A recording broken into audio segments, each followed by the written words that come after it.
नमस्ते प्यारे बच्चों।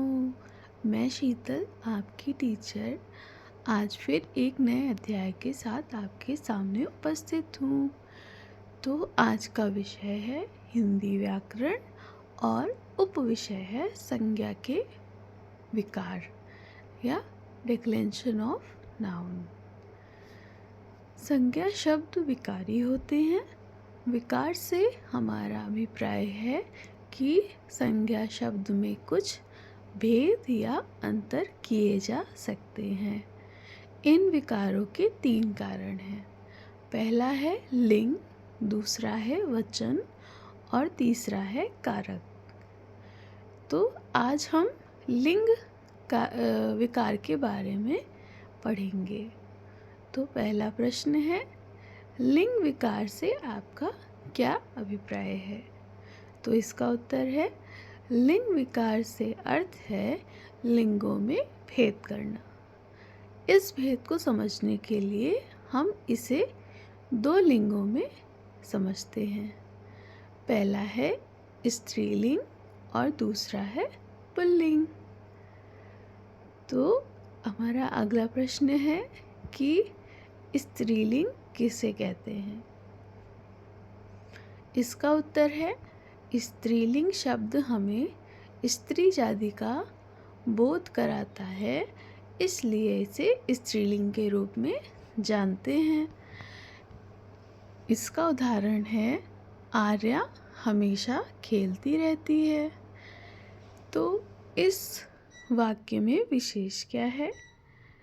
इस वाक्य में आर्या स्त्री जाति का बोध कराती है, क्योंकि जो क्रिया आर्या के द्वारा की जा रही है खेलना, उसमें विशेष चिन्ह ती लग जाने से हमें यह ज्ञात होता है कि आर्या स्त्रीलिंग है।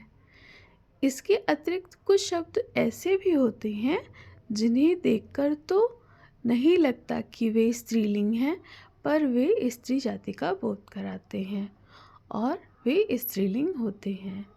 वे अपनी उत्पत्ति या दशा के अनुसार स्त्रीलिंग या पुल्लिंग होने का हमें दावा पेश करते हैं। तो इसके कुछ उदाहरण देख लेते हैं जो कि स्त्रीलिंग हैं। सुपारी, समिति, सेना, जीभ, मादा खरगोश, तितली, दीमक, पहाड़ी और तराई आदि स्त्रीलिंग के उदाहरण हैं। अगला प्रश्न है, पुल्लिंग किसे कहते हैं? वे शब्द जो पुरुष जाति का बोध कराएं, उन्हें हम पुल्लिंग कहते हैं। जैसे रमेश सब्जी लाता है। तो इसमें विशेष क्या है?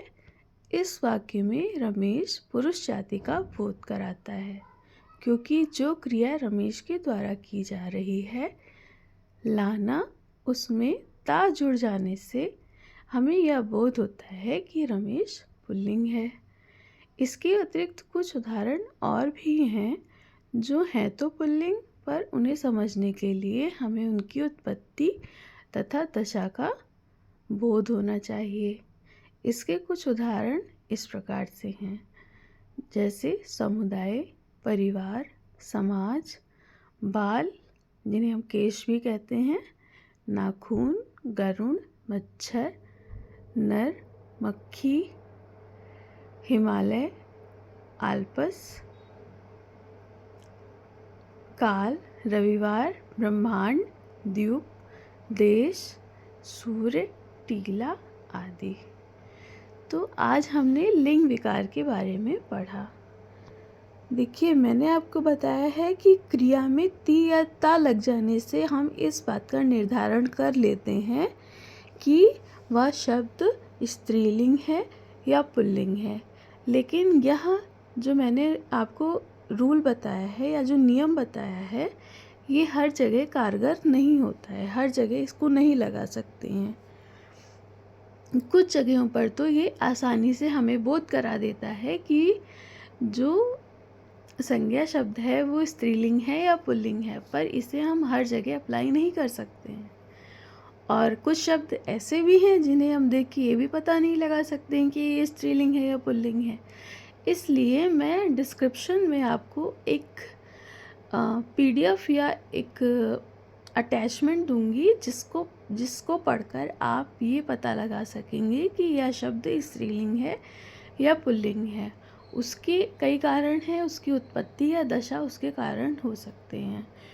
तो इसे तो आप याद कर ही लीजिए, लेकिन मैं जो डिस्क्रिप्शन में आपको दूंगी उसे भी आप एक बार ज़रूर देख लें, तो आपको आपके आने वाले एग्ज़ाम में मदद मिल जाएगी।